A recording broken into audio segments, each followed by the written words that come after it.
I would like now invite our next co-instructor, Dr. Indira Durai, for her talk on tubes in complex situations, sulcus placement, past planar tube insertion, and previous failed GDD. Good afternoon, everyone. At the outset, I'd like to thank Dr. Joe sir and the organizers of the AIOC for giving me this opportunity. So, the most critical step in any tube surgery is irrespective of the type of implant used, the quadrant or the location of implantation lies in precisely creating the needle track entry at the intended depth, ensuring that the tube enters the eye at the predetermined location. Now coming to sulcus placement of the, in order to ensure a precise needle entry, we need to devise ways to work around the needle tip, which measures approximately 3 mm in length with a bevel measuring about 2.8 mm in length. So coming to the sulcus placement of tubes, it is usually indicated in patients with extensive anterior pass such as that seen in Axenfeld-Rieger syndrome or patients following congenital cataract surgery. The presence of pass widens the space between the iris and the lens, making it relatively easier for placing the tube in the sulcus. The surgical steps is exactly similar to that mentioned by Dr. Vijay Lakshmi for a routine tube placement with a few modifications. One of the modifications being that the tube is preferably trimmed in a bevel down fashion for the sulcus placement with the optimal length of the tube which requires to be visible beyond the pupillary border so as to prevent postoperative obstruction of the tube by the iris. So sulcus placement is also indicated in patients with eye syndrome. So this is a young patient with eye syndrome undergoing with advanced refractory glaucomas undergoing primary RD implantation in the supratemporal quadrant. As we can see, there is extensive iris atrophy, choroidopia, and presence of superior pass. So in this patient, after fixing the episcleral plate in the supratemporal quadrant, we decided to make the needle entry at a more medial location from the original position of the tube due to the presence of significant pass in the superior quadrant. So a 4 mm scleral tract was initiated at the predetermined location. Now this is the most important step. So before fashioning the scleral groove, we have to mentally calculate the exact length of the needle tip that we need to advance in order to enter into the sulcus. That for sulcus placement is usually less than the 2.8 mm, where we have to change the position or the plane of the iris insertion from a plane parallel to the sclera to a plane parallel to the iris in order to accurately enter the sclera without damaging either the iris or the anterior lens capsule, as we can see in this patient. The needle is then gradually withdrawn from the eye.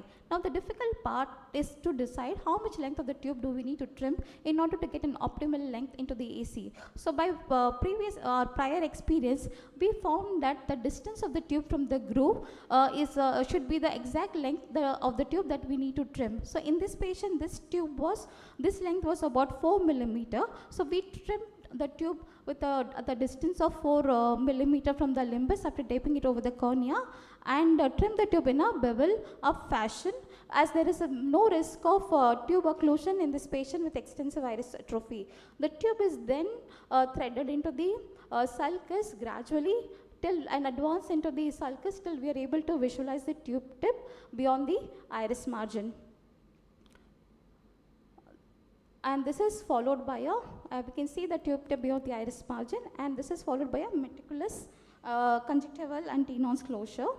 So tube placement is also easy in patients, certain patients such as post-KP or neovascular glaucoma, where the iris is usually tented. So this is a patient with neovascular glaucoma with ectropia uvea and fixed dilated pupils undergoing a primary RD implantation in the supratemporal quadrant. So the steps till the plate implantation is exactly similar to that of any supratemporal quadrant. The scleral groove is initiated at a 0.4 mm posterior to the limbus and 2 mm medial to the tube. Again, it is very important to mentally calculate the exact length of the needle tip that we need to advance so as to precisely enter into the sulcus without damaging the iris or the anterior lens or the lens capsule, and we have to advance the needle into the sulcus till we are able to visualize the tip beyond the pupillary border. The needle is then withdrawn gradually from the eye in such a way that the track closes on itself when the needle comes out. Now again, in these patients with dilated pupils, in order to obtain an optimal length beyond the pupillary border, the length of the tube that we need to trim is exactly equal to the distance between the limbus and the pupillary margin. So in this patient, this distance was 3 millimeter.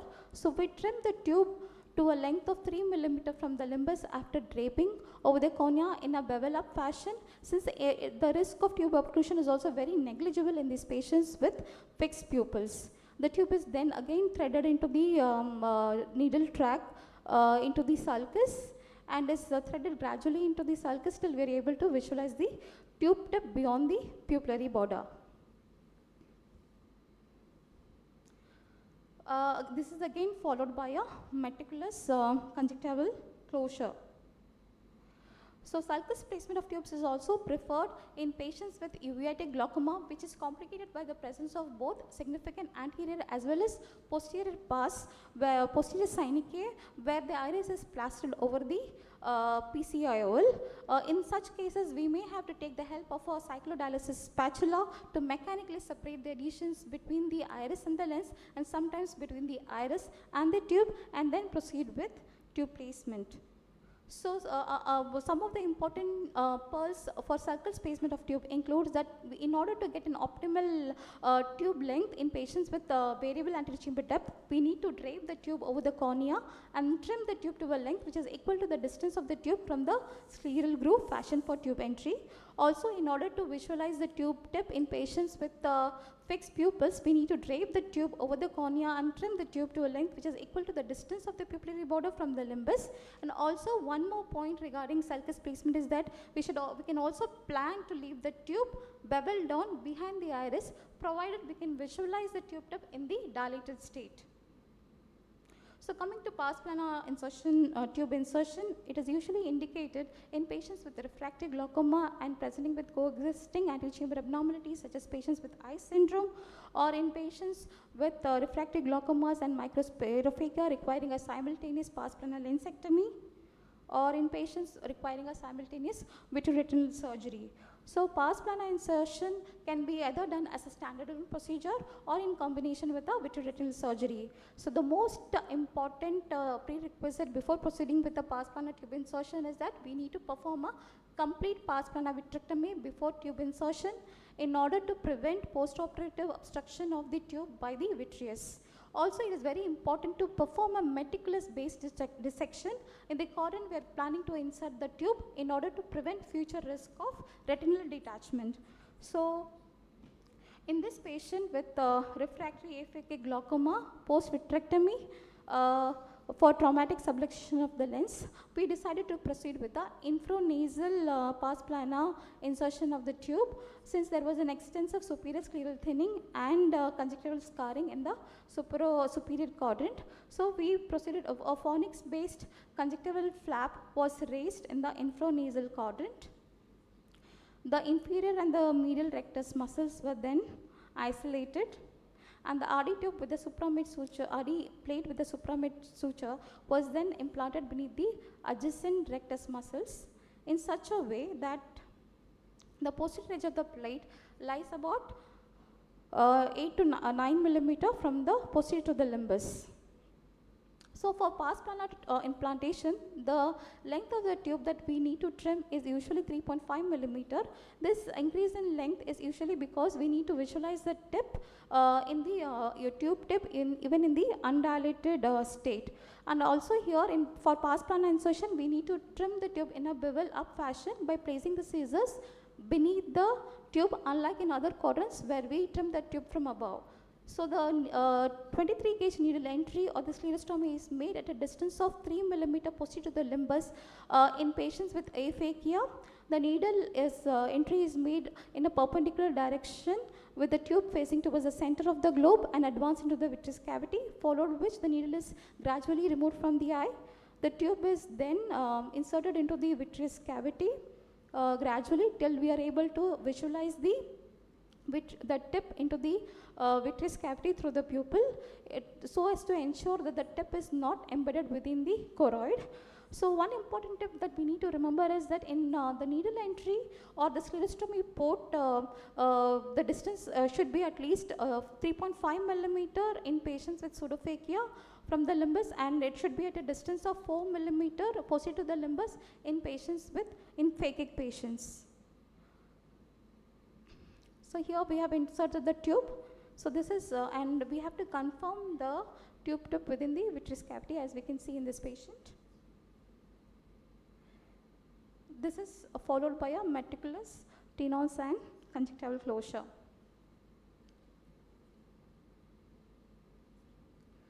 So this is the 1 month post-operative picture of this patient. His pressures are controlled well. So coming to repeat glaucoma drainage devices, we usually prefer the superior nasal quadrant as a second quadrant of choice for repeat GDs. The surgical technique is exactly similar to that of a supratemporal quadrant. It is more of a mental and a positional adjustment where we need to sit slightly nasal to the patient while performing the surgery and think that we are operating in the supratemporal quadrant. So this is a patient and presenting with refractory glaucoma with a failed tube in the supratemporal quadrant. One important point, practical point, is that first we should have a very good exposure, which can be achieved by placing a corneal traction suture more temporally over the cornea and then clamping the tube more temporally. So here we can see that a good exposure is important. So a phonics-based conjunctival flap is raised in the supranasal quadrant, and the superior and the medial rectus muscles are isolated. Here we are using the RD250 implant. After priming the tube and placing an intraluminal supramural stent, the tube is ligated using a 6-0 victal suture.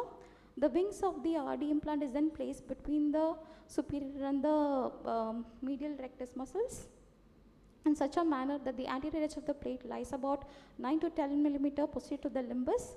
Here the scleral groove is initiated at a 0.4 millimeter posterior to the limbus and 2 millimeter lateral to the tube, unlike in other quadrants where we place a groove 2 millimeter medial to the tube.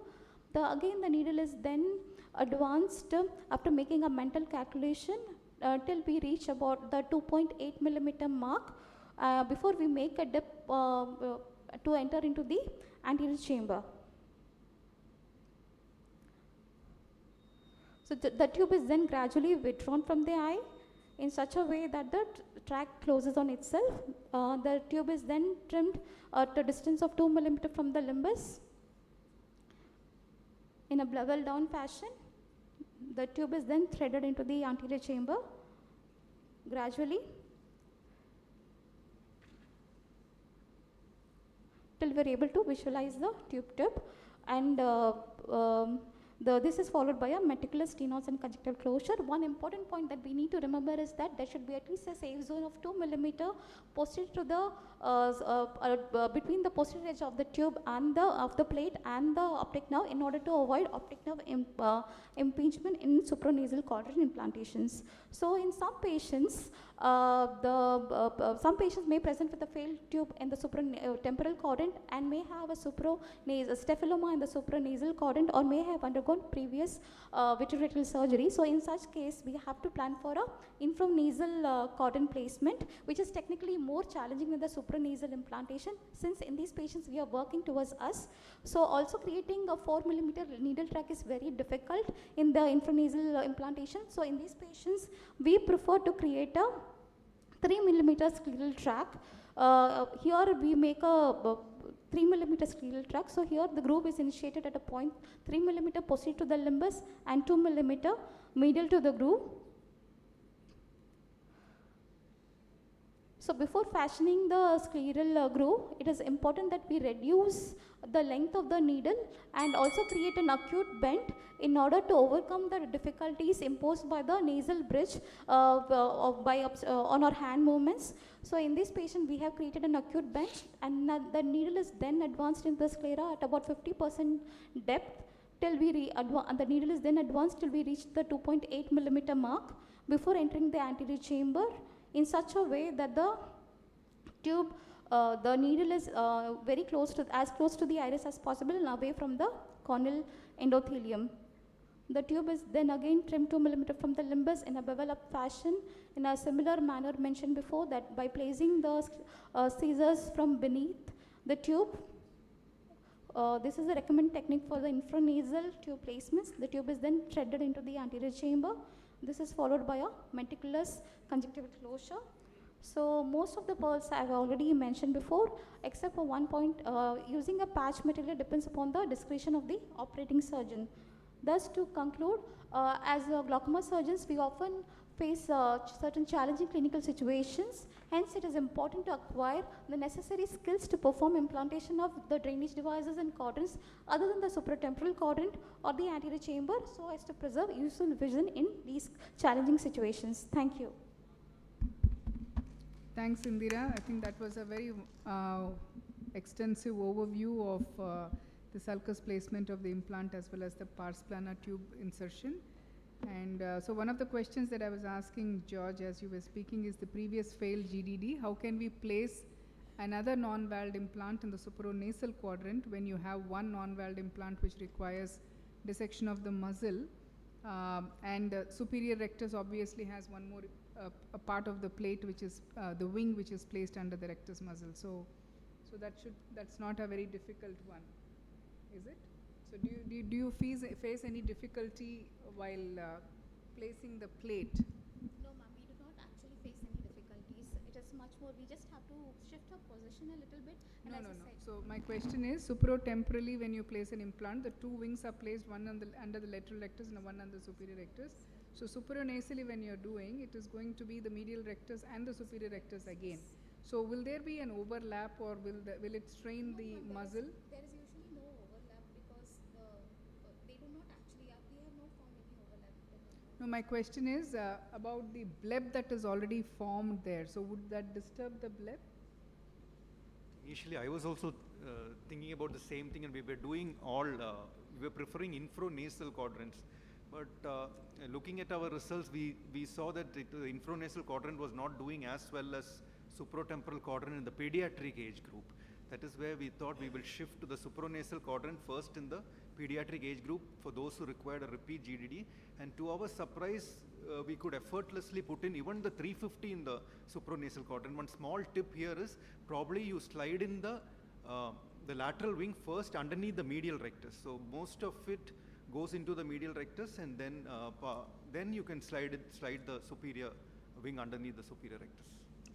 Thanks. So only one point I would like to add is that in case so many times it happens when you want to place the tube, let's say in the sulcus, it may end up going into the anterior chamber, or if you want to place it in the anterior chamber, it ends up going into the sulcus. So often you find it going in the direction where you don't want it to. In situations like that, one small modification that we do is use an anterior vitrector to make a small little keyhole iridectomy, and you can try and bring the tube from the sulcus into the anterior chamber, or the other way around also, where sometimes you struggle. So you make a second attempt, it doesn't go in for whatever reason, and especially if it is a phakic eye, then you're worried because you don't want to make multiple attempts and traumatize the lens. So that is one modification which you can do.